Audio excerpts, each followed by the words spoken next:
How do you like this lighting? I prefer it with the light off.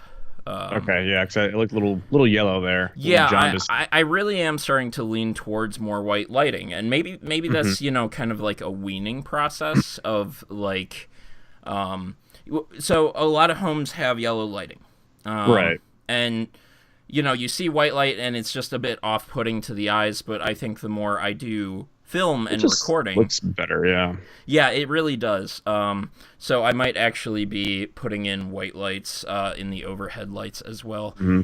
Anyway, welcome to episode 22 of Great Scott Marcus. I'm Scott and that one's Mark. Mark, how you doing today? Not too shabby. Yourself? You broke your phone screen. Yes, I did. Oh my god. It's the first time I've ever done that in my history of owning, well, at least iPhones, or since I've had a iPhone 4S, I think, 4S. I think I had a 4 or 5S, now a 6S. Yeah, don't drink and walk and text at the same time. Nothing good happens. Were you drinking while walking? Oh, well, I guess you can walk in a bar. Well, technically, yeah, I was actually walking through campus and I had my beer in a red Solo cup. I was reliving the college days. Wow, dude. And then you are truly a townie now. That is like... And then to make it worse, then I also dropped said Solo cup with beer in it, and like, well, there goes that. And then there went your phone. Phone actually happened first. You'd think I would have, I was not upset about either one too much. I mean, it was cheap ass beer, and I've got AppleCare Plus coverage on my phone, so Wednesday will be the day that I get that fixed, because getting another little tattoo sesh tomorrow afternoon, and then Tuesday I gotta do something at a poll and vote for turd sandwich or giant douche. So yeah, that brings me to Wednesday. So yeah, Forgot about, oh, you already voted though. So yeah, I did. I did. So it's kind of been over for me. But then, the FBI director kind of breaks protocol, and the polls start getting even closer, which they naturally do. Polls get closer the closer you get to voting time. But at the same time, and again, we'll get to this in the topic, but like you have things like the Donald Trump Reno rally, where his supporters kind of just assault a man for saying for kind of just quietly, not really interfering with anyone, but just wearing, having a sign, having a shirt, like, and someone even shouts gun, and it's just like, and again, we did this in politics in our one topic, and I did try to be very middle of the road on it. I was trying not to be one-sided or the other, but like, and again, we'll touch on this in today's topic too, but like that kind of stuff is why it's hard to want to side with that candidate, because people don't deserve to be treated like that for doing something so small, and that even circles back to another to sensitivity, and we'll fucking get to it. Fucking goddamn. All in good time. So let's other shit to talk about, Scott. What's that? So we got other shit to talk about. We really here. do. I have a lot to talk about, especially in Hype Train. It is going to be a busy ass week, dude. I might be posting 10 videos in less hours. My God. So let's just go ahead. We actually did a pre-recording of this, where I had our new bird, my new family's bird, on my shoulder, and he was just super talkative and super pesky. It's being entertaining though. It was a nice little refreshing take. He's such a good bird. We had a great bird, and I miss him dearly. But this bird is very, very, very person friendly, and I think it's because he was hand raised, like from a baby. Right. He was constantly around hands, and yeah, it's like so I've said this on at least one episode. It's like having a puppy again on easy difficulty, which is still a bit like you're kind of like running around putting out fires. Right. Go ahead. Is there a word for like a baby bird? Like you have puppies, you have kittens, you have Let's find out. I don't know, like what other animals and like their babies. I know there's dozens of them. Hatchlings. But I can't. What are they? Hatchlings. hatchlings. Makes So sense. basically, he's still in his hatchling phase. Yeah, he's only so many months old, and it's he's wonderful, but yeah, it's like it's been a ride. Poop on shirts, poop on shorts, poop on a couch, poop on the floor, and yeah, he loves to be around people, and he.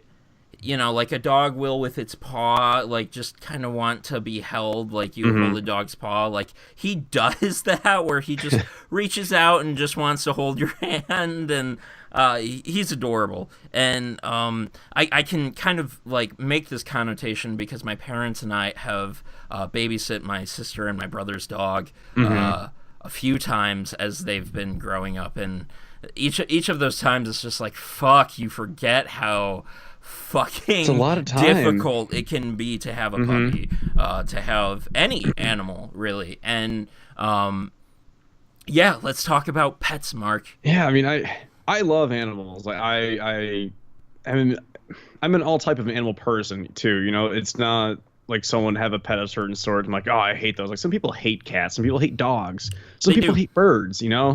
I like any kind of animals, but it sucks because I would love to have a dog, but I feel like I'm not home enough, and I just don't want to raise an animal in a 1-bedroom apartment, without a yard. And I mean, shit, like we were just talking about earlier, I've got shit going on Monday, Tuesday, Wednesday, all after work. And it's like, yeah, that's got to be so tough with you sacrifice a lot of personal time, and absolutely, like, for someone who might be social, for someone who might go out a lot, that's very difficult because especially in an apartment, because you're not just putting the dog on a chain and letting them go do their business. You have to walk them out. You have to make sure you pick that up. I gotta go down a hall, down an elevator. And and you gotta like pick up after them. And then, then you think of, it's like, well, why not get a bird? Or I don't know. I've never really thought about having a bird personally. So with our old bird, we would change him about basically you'd clean his cage once about every 2 weeks. With our new bird, we're doing it twice a week now. And still, it's not a lot of maintenance. They kind of take care of themselves. But if you want, a very loving, affectionate pet that you can spend time with, affection. You got to give it. But also, they will give a lot of it back. Sure. You can sit there and they'll eat out of your hand. He eats veggies out of our hands. He just loves to just be right up against you, right up against your neck. In my dad's arm the other night, he just turned over and let my dad scratch his belly. And seriously? Yeah, just that's pretty funny. Yeah, with his little feet sometimes going like this, and it's but still, yeah, like they'll poop on you because they don't give a shit, and. Yeah, just can be a lot of work, as you kind of just saw. As I was it was like and he shit on my chair. Back and forth. There you go. So I'll have to clean that up in between rambles. But like, yeah, just it was kind of like yakety sax playing. I was just like, no, not over there. No. Yeah, exactly. So yeah, pets, man. Like. Maybe I should get a fish. It's like that's like the lowest maintenance thing you can get. But the problem is, I also want a pet with personality, and that actually has some involvement with you. And it's not that fish can't. It's just there's nowhere near as much. Right, exactly. And I've thought about cats even, but it's just I feel like cats are a gamble. I've met a number of friends with their cats, and their cats are pretty awesome, but there's other friends' cats that are like super timid or they're assholes, and it's just like I don't want to take that gamble, and you can't really mold a cat's personality, at least from my experience, and my friends' experiences. So it's like I would just love to have a dog. I really do think a lot of it is about how they're raised since they're birthed, and like when we were. So we had talked about this almost from the moment Romeo passed, because I'm a person who is very reasoning, and I reasoned that, like, this sucks, and, this is something I'm going to live with. Even with our new bird, I still have moments where it's just like, I'm still depressed over it, but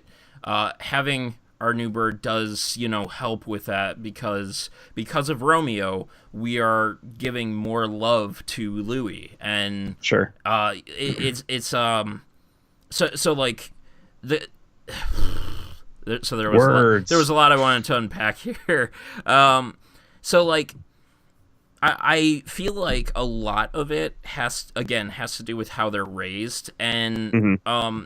so when we went pet shopping, this was the point I was trying to get to.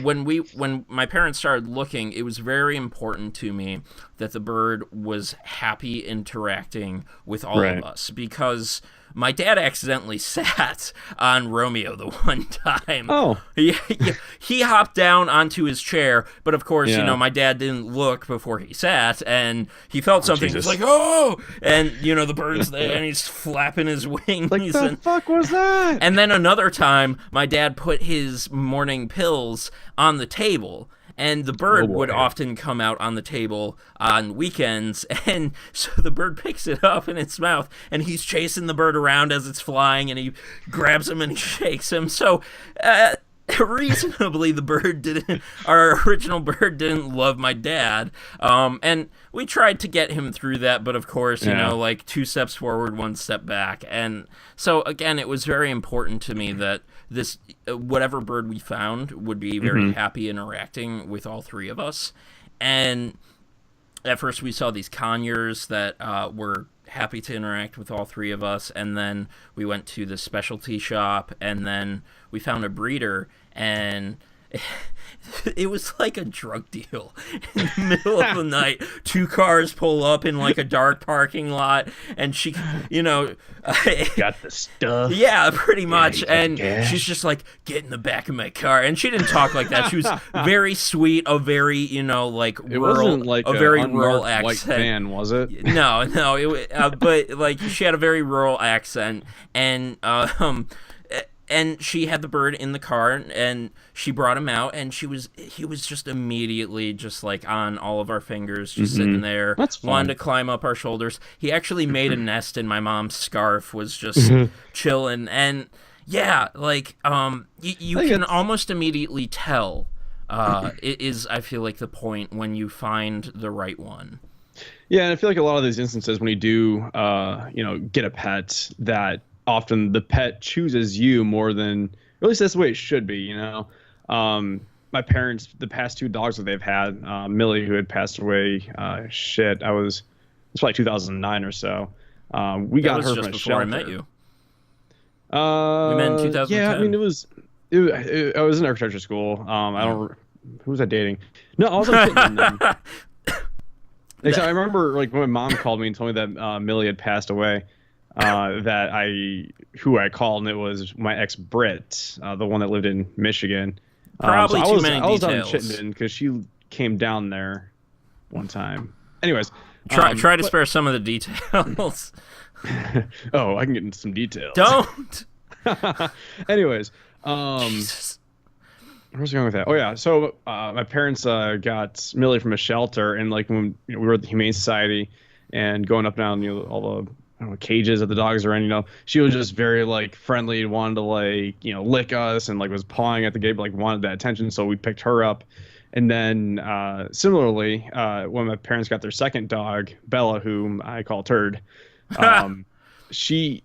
they went to a breeder to buy a full-blooded Doberman, and they found her, and I guess when they there was the litter of them, and then this one, Bella, just came up to my mom and was just like loving on her and everything like that. My mom was just like, "Well, that's the one we're taking home." And I feel like that's necessary, as opposed to like going somewhere having, it's not like you're buying a car. You need something that's going to You pick the give car. that affection that you yeah, want. it has to be shared. Yeah, exactly. You come wanting to find that, and then the animal. It's good when the animal reciprocates. And yeah, like so since my issues started, I talk about this plenty on all my YouTube shows. I live in pain, and it's been a 4-year ride. And as soon as I came home, like for 2 years, our dog was going. Woody, he was a collie, and he basically had a stroke and had trouble walking, and a lot of times we had to pick him up and take care of him, and that was rough. And happily we did have Romeo there, to share affection with too. And yeah, like, so 2 animals, 2 pets, 2 family members within these 4 years that hasn't helped the ride. For sure. And you can never replace that, but you can kind of help to fill that hole. And you have voids to fill, sir. And yeah, Louis is truly helping with that. But like, even last night, it was tough thinking about all that. So let's move on to the next ramble. I'm gonna clean my chair. So